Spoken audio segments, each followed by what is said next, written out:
but we are looking at contexts which are probably 4,000 years or 20,000 years, BC. So I'm going to talk about that also. I'm also going to talk about the native context, which is the invisibilized context, right? And I'm going to just touch upon this context, right? Because this context is very important. And globally, and when we look at literatures all over the world, including India, the Adivasi context, the tribal context, when it comes to Australia, the Aboriginal context, when you look at Canada, the First Nations context, and when you look at America, the Native American context. So the Native context is also a very, very important context. So let me just kind of quickly begin. As I said, I'm going to maybe take you through around 7 8 parts. Let's look at the time, and then we will see how we progress. But I'm definitely going to talk to you about 7 8 very important contexts. And the first, as I said, is a history that was the native context, 40,000 to 20,000 years BC. Now, North America, as we see, was occupied by thousands of years, occupied for thousands of years by around 10 to 12 million natives north of Rio Grande. Their literature was oral in nature. They were writing epic narratives, creation myths, stories, poems, and songs. They use stories to teach moral lessons and convey practical information about the natural world. They had deep respect for nature and animals. They practiced a cyclical worldview and used figurative language and parallelism. Now, of course, we do not know the writers of, those years, but what we know is from the writings of the 20th century, native writers like Scott Momaday, Leslie Marmon Silko, and you're reading a story by Silko, Sherman Alexey. Some of the earlier students, who are now in MA have read Sherman Alexey. Jeanette Armstrong, she's the first woman poet who now lives in Canada. I happened to interview her. I happened to meet her. I went to her reservation in Penticton, Kelowna, near Vancouver, and had a long session with her. I published her, also in one of the international journals. And Joy Harjo, and students, by now, I don't know how many of you have already reached reading or you're being taught Joy Harjo. I'm going to give you a glimpse of Joy Harjo today.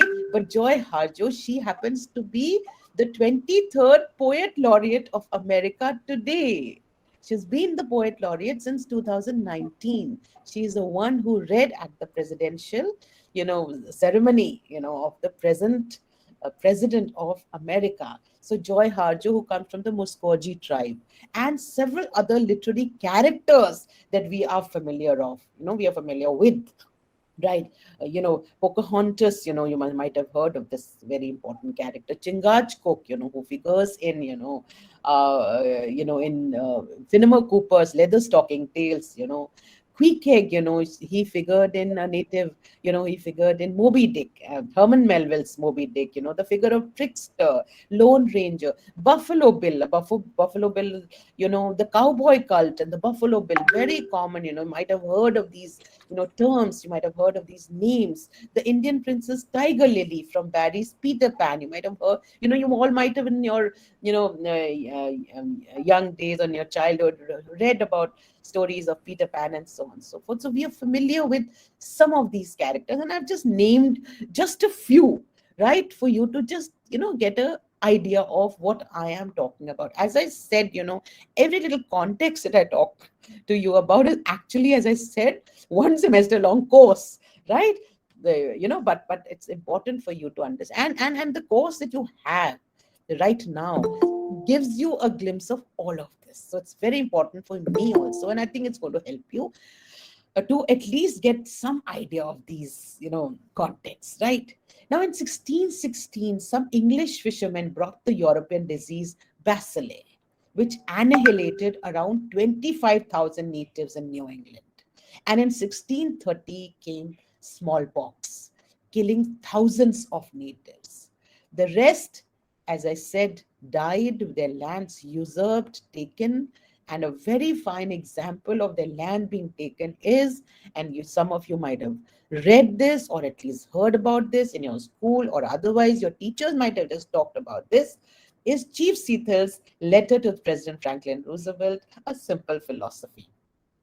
Right. So, how these natives were pushed in reserves, reservations, they were given to alcoholism, drug abuse. Several thousands died or led a life of ruin and waste. And today, and I'm going to come, let me not take away everything from today's session. So, I'm going to talk about something interesting in the conclusion, right? I'm going to come back full circle there, right? But, today, of course, there's a whole lot of revival, and we are looking at things that once forgotten, that were once forgotten, right?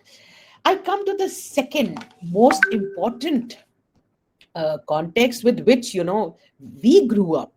We thought that America was discovered, and that is what we have heard and read.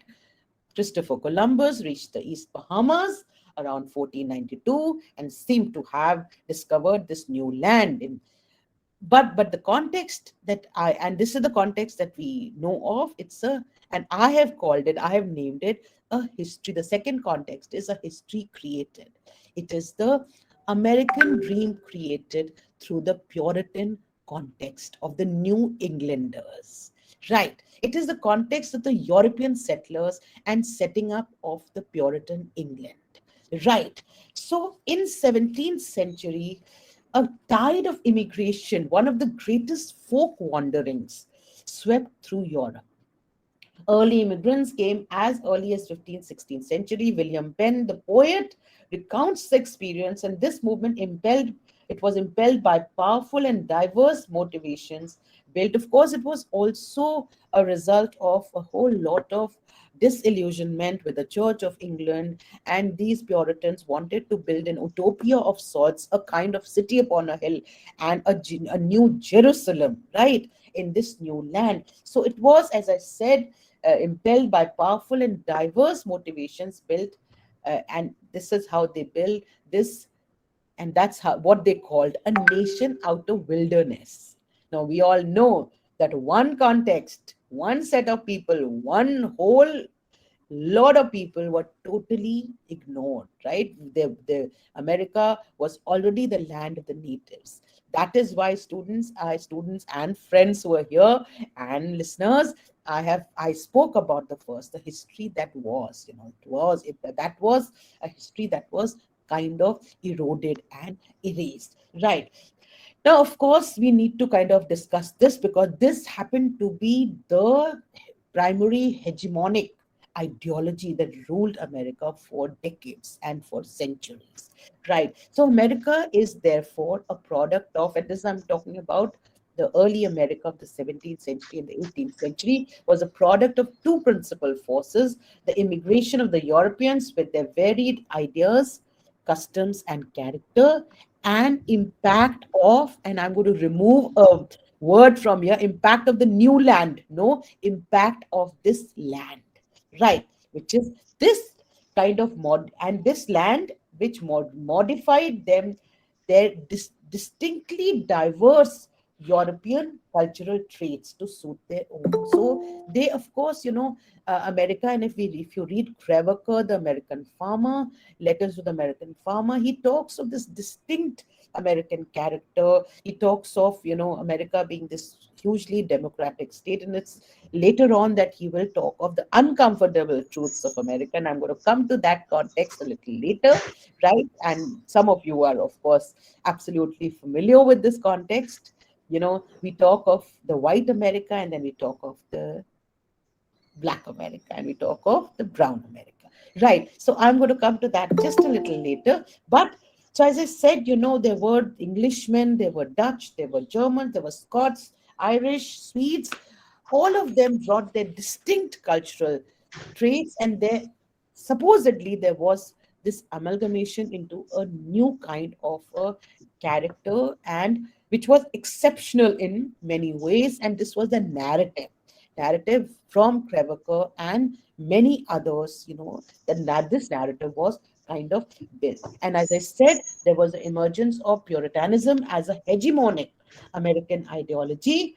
And and the impulse was the same impulse of kind of you know Christianizing. It was a kind of a mission to you know treat the savages, to civilize the savages.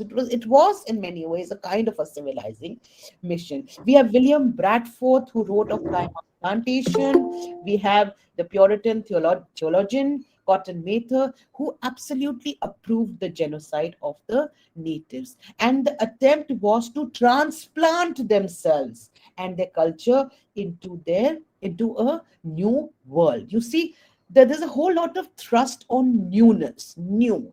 And this continues, if you read 20th century literature, there is this constant reference to dream of the new. America is a land of immense possibilities, the new mutants, and so on and so forth. So the American dream in itself was, something. It was a new dream. It was a dream of a certain kind of an ideal, a set of ideals in which the American democracy thrived, portraying American society as characterized by principles of equal opportunity and self-determination. And if you look at, that this the American dream is that kind of a frame. It's a kind of a constant. What happened to the American dream? Has there been a dissolution of the American dream? Did it thrive? How much does it live today? With the American dream is probably the discourse today. All of it, can be discussed and debated. But the fact of the case is that Benjamin Franklin to Mark Twain, Adventures of Huckleberry Finn, Willa Cather, the Fitzgerald's Great Gatsby, Dreiser's An American Tragedy, Morrison's Songs of Solomon, and I can just continue to name texts and texts and texts where there's this whole reference. And of course, Langston Hughes, that's one author that at least this batch is reading, an extremely important black writer of the Harlem Renaissance. His very, very famous poem is called the American Dream. So you see, this was a context which continued to exist in kind of America, right? The next important uh, period is the expansion of the colonies of this colonial period of the New Englanders, how they established colonies. So let me just share something with you, a kind of a few maps and a presentation, right?